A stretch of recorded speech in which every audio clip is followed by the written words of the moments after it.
ဒီနေ့ညမှာတော့တူတူနဲ့လူရင်းပြောရရင်ကယောဂါကြီးကြုံတွေ့နေတယ်ဆိုတော့ကျွန်တော်ဖျားဝိပုရှိခိုးတိုင်းနဲ့ဘလို့ရရလေးတွေ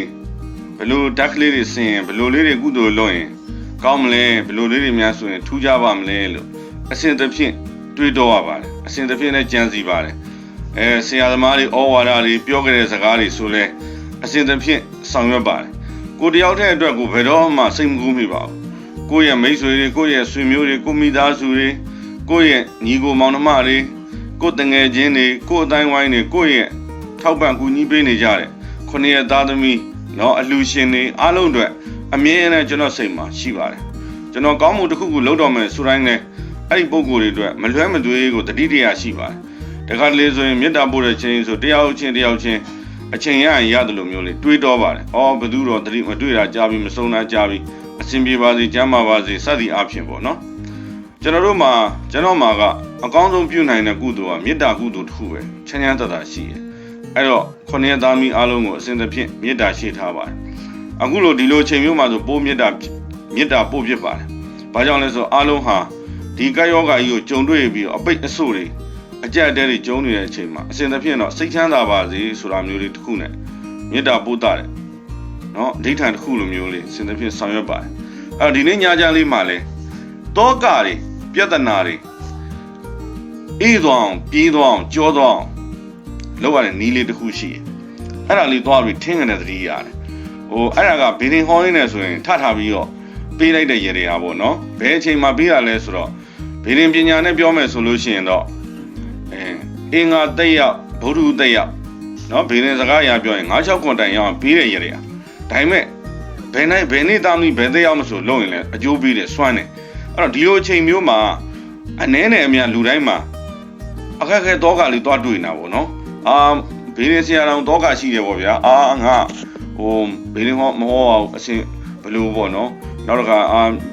ငါချူတတာလေးနေမှဘယ်ကိစ္စမဆိုဘလို့ပေါ့နော်ဘလို့ဖြစ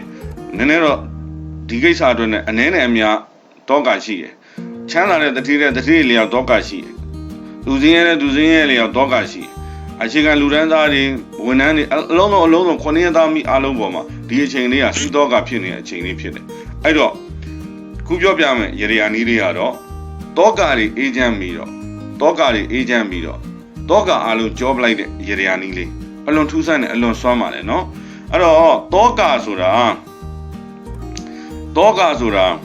ာတောက်ကြချိုတေ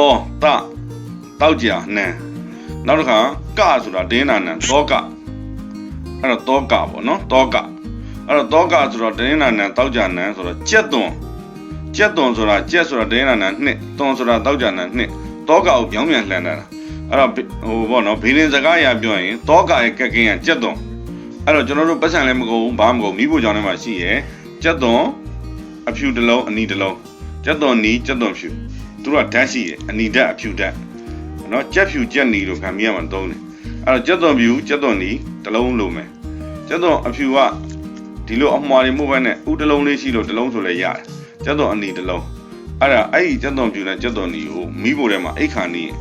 ရေစလုံးတစ်ခုတည်းထည့်ပြီးတော့နော်ရေစိမ့်ထားလိုက်တာဘာမှပြောစရာမလိုရေထဲပစ်ထည့်ထားလိုက်တာတညလုံးထားမှာအခုလိုက်အစီအစဉ်ပြီးသွားလို့ရှိရင်ကိုယ့်အိမ်မှာကိုလှုပ်လို့ရပြီအိမ်မှာကြက်သွန်ဖြူနဲ့ကြက်သွန်နီကအိမ်တိုင်းမိဖို့ကြောင့်လေးထဲမှာရှိတယ်ကောက်ထည့်ထားလိုက်ဒီနေ့ညလှုပ်ဖို့အဆင်မပြေတဲ့မနေ့ကညလှုပ်လို့ရတယ်ဘယ်နေ့ညလှုပ်လို့ရတယ်အဲ့ကြက်သွန်ဖြူနဲ့ကြက်သွန်နီနဲ့ရေထဲကိုပစ်ထည့်ထားလိုက်တညလုံးပြစ်တိုင်းမနဲ့ကြရင်အဲ့ကြက်သွန်ဖြူနဲ့ကြက်သွန်နီနဲ့ကိုဆဲပြီးတော့အခွန်နှွားပြရတယ်အကုန်လုံးအခွန်နှွားပြီးပါလှီးပြီးတော့တခုတည်းထည့်ကြောပြရတယ်ဟင်းချက်တဲ့ထဲဆိုတော့ဟင်းချက်တဲ့ထဲကြောပလိုက်ဒါပေမဲ့ကျွန်တော်ကတော့ကြက်ဥနဲ့ကြောပလိုက်တယ်ကြက်သွန်ဖြူနဲ့ကြက်သွန်နီနဲ့အကုန်လုံးလှီးလိုက်ပြီးတော့ကြက်ဥနဲ့ခလောက်ကြောပလိုက်တယ်ကြောပလိုက်ပြီးရင်ဖះကိုဆွန့်ကပ်လိုက်တယ်ဖះဆွန့်ကပ်တယ်ဆွန့်ပေါ်မှာကြက်သွန်ဖြူကြက်သွန်နီကိုကြက်ဥနဲ့ကြောပြီးတော့တင်းပြီးဆွန့်ကပ်လိုက်တယ်နံပါတ်1ကတောကအခုချိန်မှာကိုဗစ် -19 ကြောင့်ရောအလုပ်တွေရပ်နေရတဲ့ကြောင့်ရောငွေကြေးကြက်တဲတာတွေကြောင့်ရောအပြင်မထွက်ရပဲကြောက်နေတဲ့တောကတွေရောစားစရာပဲရှေ့ဘယ်တော့မှပြီးမှလဲဆိုတွေးပူရတဲ့တောကတွေရောအလုံးမလို့ပါပဲအိမ်ငန်းတွေငားတွေပေးရတာဆိုင်ငန်းငားတွေပေးနေရတဲ့တောကတွေရောကိုရစရာပတ်စံတွေမရပဲဖြစ်နေတဲ့တောကတွေရောကိုပေးခြင်းတဲ့ပတ်စံတွေမပေးရပဲဖြစ်နေတဲ့တောကတွေရောအဲ့ဒီတောကအားလုံးဟာ ကျက်တုံကကိုစားပြုပြီးတော့ကတော့ဆိုပြီးတော့ရေထဲပြစ်ချပလိုက်တာဖြစ်တဲ့အတွက်တောကတွေအားလုံးကအေးသွားပြီးလွတ်သွားလိမ့်မယ်အဲ့ဒါတောကကိုပထမအေးစေတဲ့ဟာမနဲ့လည်းကြောင်အဲ့ဒါကိုနှွားနှက်လိုက်ပြီးသွားပြီးတော့ပပလှိလိုက်ပြီးတော့ကြောပလိုက်တာနော်ပပလှိပြီးကြောပလိုက်တာအဲ့ဒါကိုကျုပ်နဲ့ကြောပလိုက်တော့ခုနတောကကတော့ကိုကျုပ်နဲ့ကြောပလိုက်တော့အဲ့ဒါကြောကိုသွားတာအဲ့လိုကြောသွားလည်းပြီးသွားပြီအဲ့ဒါကိုဖះလည်းလှူလိုက်ရဲ့ခါသမီးကရောက်တော့ကျွန်တော်တို့မှာကြုံစရာတောကကိုအေးချမ်းချမ်းနဲ့ကြောလွှတ်ပလိုက်တယ်လို့ဓာတ်စင်မိသားဖြစ်သွားတယ်အဲ့ဒါငွေချင်းနဲ့ပတ်သက်တဲ့ကိစ္စတွေမှာဆိုရင်ကျွန်တော်ထိထိရောက်ရောက်သုံးပြုမှုပါတယ်အလွန်ကိုတောကရောက်နေတဲ့အချိန်မျိုးဆိုရင်ကျွန်တော်အဲ့လိုမျိုးကိုလုပ်ဖူးပါတယ်အဲ့လိုလုပ်ဖူးတယ်အရင်တော့ဆွမ်းကန်နေပါကြီးကြွနေတဲ့အချိန်တော့ဆိုရင်တော့ကျက်တော်ပြူနဲ့ကျက်တော်နီနဲ့ကိုကျုပ်နဲ့ရော့ကြော်ပြီးတော့ဆွမ်းကန်ကြွတဲ့ဘုန်းကြီးဦးစင်းကိုလောင်းလှူလိုက်ပါဆိုရင်တောကအဆင်ပြေသွားတယ်ကဲအဲ့တော့ဒီလိုပေါ့နော်ဒီလိုကာလမှာဒီလိုအချိန်တွေဒီလိုကာလမှာခက်ကြီးလည်းမဟုတ်ဘူးအတိတ်ပဲရှိတဲ့ရေရာလေးတစ်ခုလည်းဖြစ်တယ်ဆိုတော့ကျွန်တော်မိတ်ဆွေခုနှစ်သားသမီးများတောကအဖျားပြားပြဿနာအဖျားပြားကိုအမှန်မဟုတ်ချ